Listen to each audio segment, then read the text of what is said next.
RHDP sont des cibles potentielles pour l'opposition. C'est-à-dire aujourd'hui, on attaque le président Ouattara sur tous les fronts.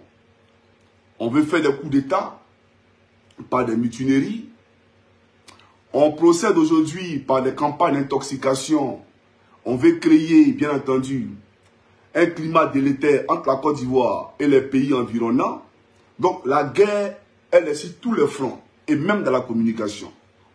Parce que s'il n'y a personne pour vous informer, mais ils auront le sang libre de faire, bien entendu, les sales besognes. Donc nous, là, qui parlons, mais il faut nous combattre impérativement. Partagez, chers camarades, cette vidéo-là. On va parler aujourd'hui de cette citation, dit-on, du Premier ministre Begré Mambé, où on parle de la joie et des joies. Parce qu'aujourd'hui, l'opposition, comme je l'ai dit tantôt, est désillusionnée. Ils ne savent plus à quel sens se vouer. Parce qu'en face d'eux, ils ont un adversaire de qualité, un adversaire de poigne. Et cet adversaire-là, c'est le président Alassane Ouattara parce qu'il a un bilan. Contrairement à eux qui n'ont pas de bilan, qui font dans du populisme, dans la propagande, le président Alassane Ouattara, il a un bilan à défendre. Aujourd'hui, il peut se plaindre devant les Ivoiriens pour dire j'ai fait ça, j'ai donné de l'électricité à tous les villages de Côte d'Ivoire. À Meyagi, j'ai envoyé un CHR. À Man, j'ai envoyé un CHR. J'ai construit une université. À Bondoukou, j'ai construit une université. À San Pedro, j'ai construit une université. J'ai construit un CHR. À Azopé, j'ai construit un CHR. À Boisseau, j'ai construit un... Il peut dire tout ça. Et les Ivoiriens voient ce qu'il a fait. Il peut dire à Bouaké que c'est moi qui ai envoyé l'autoroute d'Abidjan jusqu'à Bouaké. Et les gens voient effectivement que ce qu'il dit là est vrai. Il peut dire que même l'université de Bouaké, quand j'étais Premier ministre, c'est moi qui ai construit ça. Il n'y a personne qui peut venir contredire ce qu'il dit. Donc c'est un bosseur qui a un bilan qui est inattaquable, qui est inégalable. Voilà pourquoi on l'attaque et voilà pourquoi on ne veut pas qu'il soit candidat. Parce qu'ils savent très bien que si les candidats, ils n'ont pas de chance, ils seront écrasés. Ils le savent. Pourquoi ils ne veulent pas qu'Ado soit candidat? Et ils veulent un des lieutenants d'Ado. C'est simple. C'est pour dire, non, ce n'est pas le ministre là qui a fait, c'est le président Ouattara. C'est en ce moment, pendant les campagnes, que vous allez voir si Ado n'est pas candidat, qu'ils vont reconnaître le bienfait du président, qu'ils vont reconnaître les mérites du président, qu'ils vont reconnaître que le président était un homme bâtisseur, un homme qui était rassembleur et qui travaillait. Mais comme c'est lui qui est là aujourd'hui, il faut le dénigrer. On le connaît. Et on le dit souvent, les gens en Afrique te plébiscitent quand tu n'es plus sur la terre. Gbagbo Laurent a insulté Houphouët-Boigny.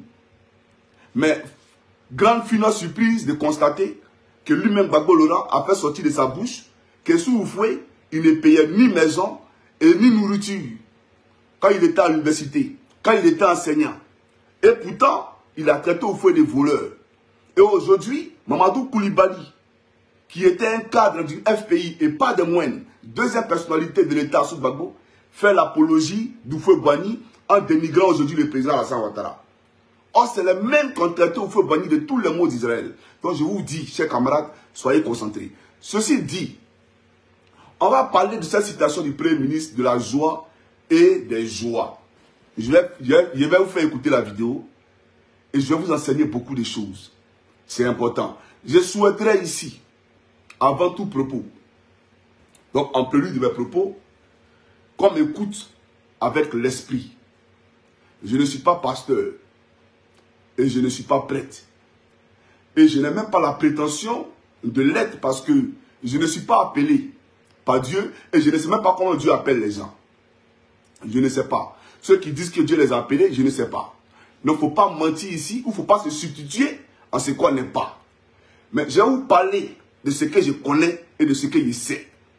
Tout en m'inspirant de Jésus-Christ qui pour moi est mon guide, qui pour moi est mon sauveur et qui pour moi est le créateur du ciel et de la terre et des hommes et de ceux qui habitent dans les eaux. Voilà la réalité. Chacun est libre de croire ce qu'il veut. Mais moi, accordez-moi le droit, bien entendu, mais de croire en Jésus-Christ. Donc je veux que les gens m'écoutent ici avec l'esprit et non avec la passion et non, bien entendu, avec, voilà, il faut m'écouter ici avec l'esprit. C'est très important. Parce que pour comprendre le Premier ministre, il faut écouter le Premier ministre avec l'esprit. Mais comme vous n'êtes pas, vous êtes des gens passionnés. Un instant, s'il vous plaît. Pour la plupart, vous êtes des gens passionnés.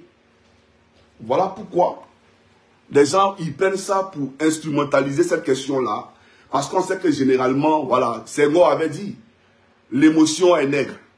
Voilà, le noir de nature, là, il est émotionnel. Donc, les gens, ils le savent. Donc, on surfe sur la vague. On joue avec vos émotions. Je fais cette vidéo pourquoi? Parce que ils ont fait sortir une chanson. Des gens qui disent qu'ils ont faim.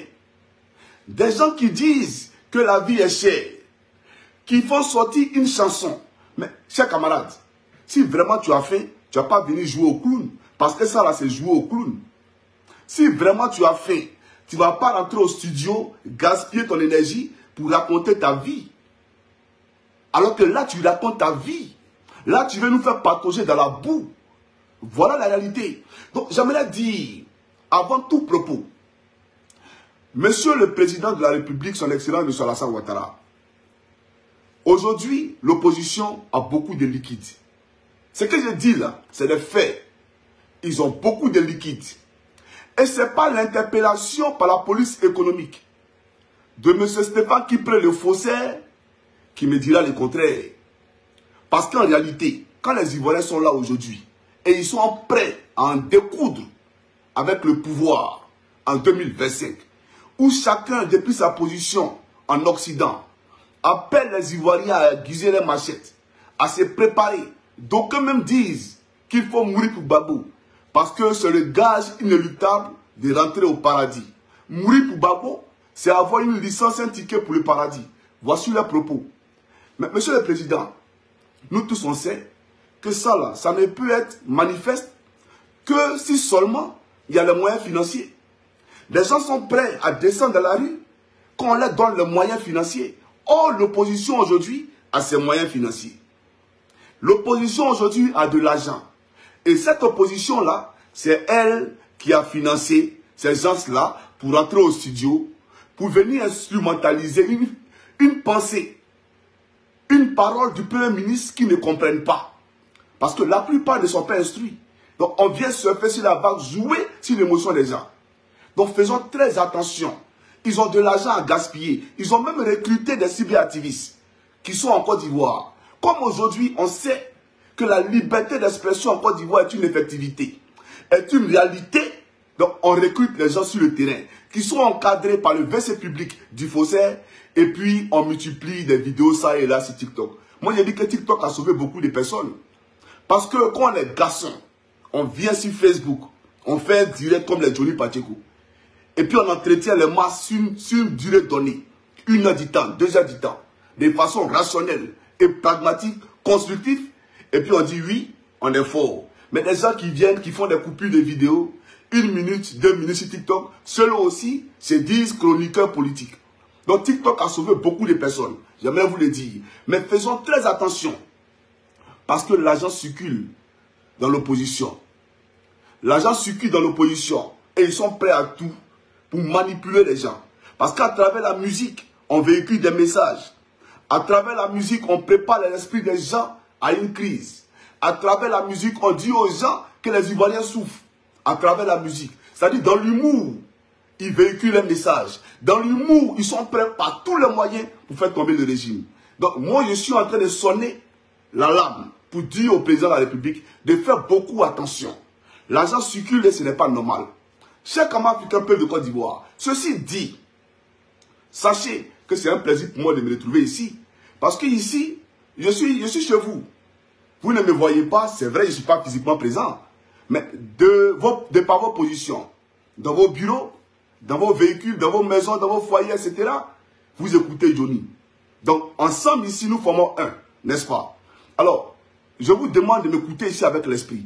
Ceci dit, je vais vous présenter la vidéo du Premier ministre et après, je vais commencer ma vidéo. Alors, la vidéo du Premier ministre qui nous convoque ici, d'accord? On va l'écouter ensemble et après, je poursuis l'allocution. Alors, voici le Premier ministre en train de s'exprimer. Suivez cette vidéo-là. Vous serez heureux. Un instant.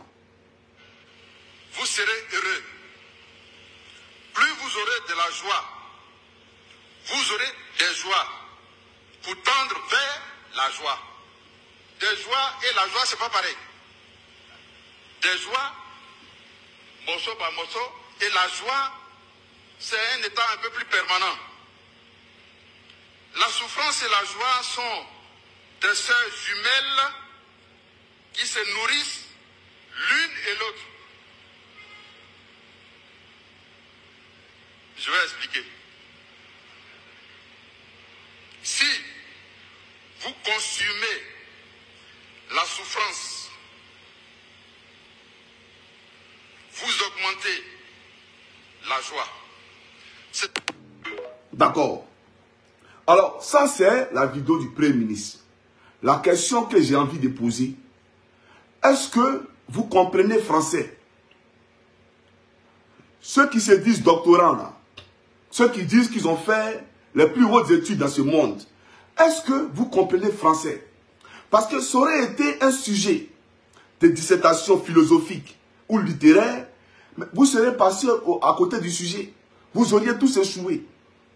Est-ce que vous comprenez français? C'est français qu'il a parlé, je vais expliquer le français qu'il a parlé, que vous ne comprenez pas là. Je vais expliquer.